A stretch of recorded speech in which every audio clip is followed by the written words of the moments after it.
I have a question on Venezuela, just following up on what we discussed yesterday. You know, there was a very obvious dissonance between you and the United States, because the United States was speaking about working with Delcy Rodríguez, while you were speaking about, you know, the opposition figures, Edmundo González and Corina Machado. Have you reconsidered the position? I mean, what do you plan to do from now on? Because there's a situation on the ground, whether you like it or not. The United States is going to work with Rodriguez, whom you don't consider legitimate. So how do you plan to move on from now on in your relations with Venezuela and also with the United States in Venezuela? Thank you.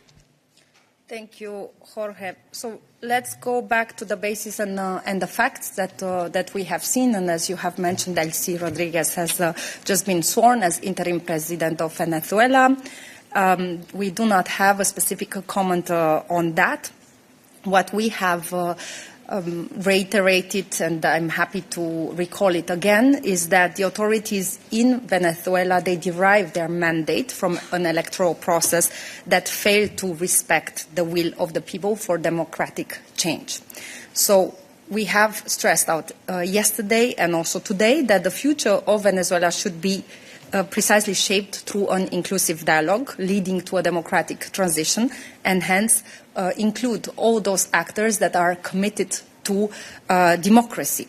And this include the figures of the democratically elected opposition leaders.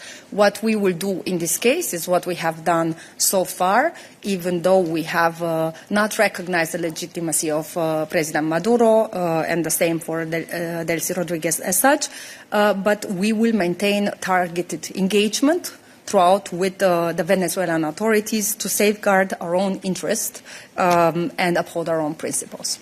Now, when it comes to the coalition of the willing, the president and the president von der Leyen, the president of the council, and the high representative are today in Paris, but the topics are focusing on Ukraine specifically. On the meeting in Paris, since the President of the Commission and the High Rep will be represented, and also a representative of the U.S. administration will be there, do you think that this could be an opportunity to exchange with the U.S. allies also on Greenland dossier and in the margin of the meeting on Ukraine, or do you think is not the right place to raise this issue? Thank you. So the focus of the discussion is about a just and lasting peace for Ukraine, and also how we advance our contribution for the security guarantees. Any further discussions, as this meeting will take place today, are not for me to confirm at this stage. Has the High Representative raised the issue of the civilians killed during the U.S. raid in Venezuela? Thank you very much. I do not have information on this point specifically, but I will be happy to come back to you in this regard. Thank you. I would also like to ask a follow-up question about Venezuela, and more specifically about the emergency meeting which took place in the United Nations Security Council yesterday. It seems that the EU member states that are members of the Security Council didn't speak with one voice. I mean, thinking about Spain, France, Denmark and Latvia, and to some extent, I think, deviated from the EU statement which we talked about yesterday. This was issued by High Representative Callas on behalf of all 26 member states, with the exception of Hungary, I think. Do you have any comment on that? I think the U26 statement is very clear in this regard, and thank you for the opportunity of reiterating it once more. One of the key elements of the statement, which says that the principles of international law and the UN Charter must be upheld, and also members of the United Nations Security Council, they have a particular role and responsibility to uphold these principles as a pillar of international security. And once more, the EU has stated that Nicolás Maduro lacks the legitimacy of a democratically elected president, and pointed out to the right of the Venezuelan people to determine their future. I would like to come back to another question about territorial integrity that relates to a statement by the Action Service just before New Year about Israel's recognition of Somaliland.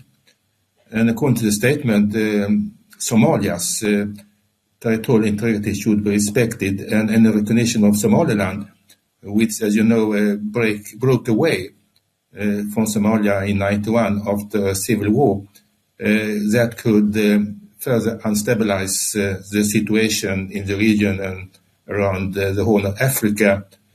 I would like to ask you for clarification, because this statement seems, I think, to contradict the reality on the ground, where is, on the contrary, the situation in Somalia, which is very unstable and which, as you know, is dominated by a terrorist organization, Al-Shabaab, and also with EU's own policy and previous statements about the democratic development in Somalia. And I'm referring to election observers mission back in 2007, where EU member states were very satisfied with those elections.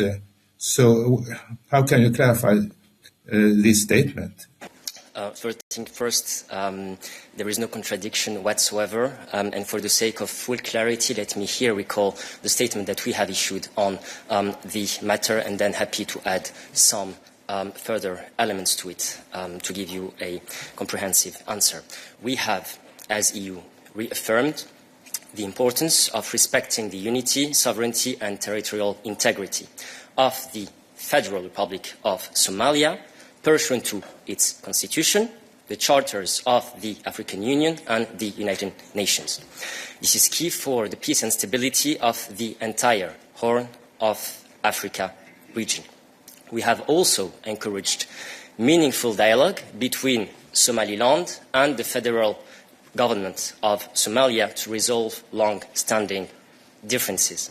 So in light of such, our statement obviously stands, including that we have, as I just recalled here, encouraged meaningful dialogue between both Somaliland and the federal government of Somalia to resolve long-standing differences and forge a way forward. In other words, no ambiguity whatsoever. There's just been released a joint statement on Greenland by 6 EU leaders plus the UK Prime Ministers. Is there any did you know about this statement? Is there any reason why there's no EU institution in there? Why you couldn't manage to put together your reaction and these 7 leaders managed to do the same? Thanks. Thank you. We're not in the habit of commenting on statements that have basically just been issued as such. But when it comes to our principles, they are very clear. They have been made very clear when it comes to our support to the territorial integrity of Greenland, when it comes to the need to work together with our allies, with US, to ensure the support and security throughout in the Arctic region. And in this regard, US is an essential partner.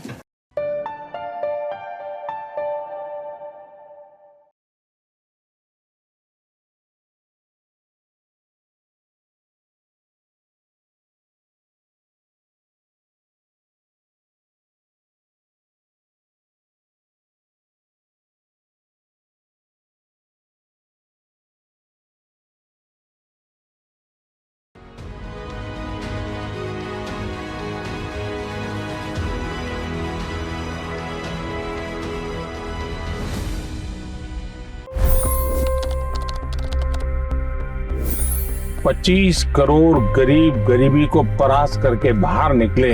For the good of our nation, let's work together and let's truly make America great again. The fastest news breaks. Requested PM saying that we will have to speak to Putin and to Zelensky. The biggest news makers. The relationship with India is probably the most important bilateral relationship the US will have for the rest of this century. The capital delivered quite an election result today. Expert analysis. The million-dollar question today is how to stop this dance of death. Ground reports. I'm standing at the crossroad of the Kumbh Mela. Behind me are more than 100 entry ghats. Long-form interviews. Exclusionary politics is reflected in Manipur case as well. You don't bother because this is a small state. Deep dive into burning issues. It's often said DRC could be the richest country in the whole world. It's because of what sits underneath. Why exactly did the US topple the Sheikh Hasina government? HT videos. We don't just break news, we break it down.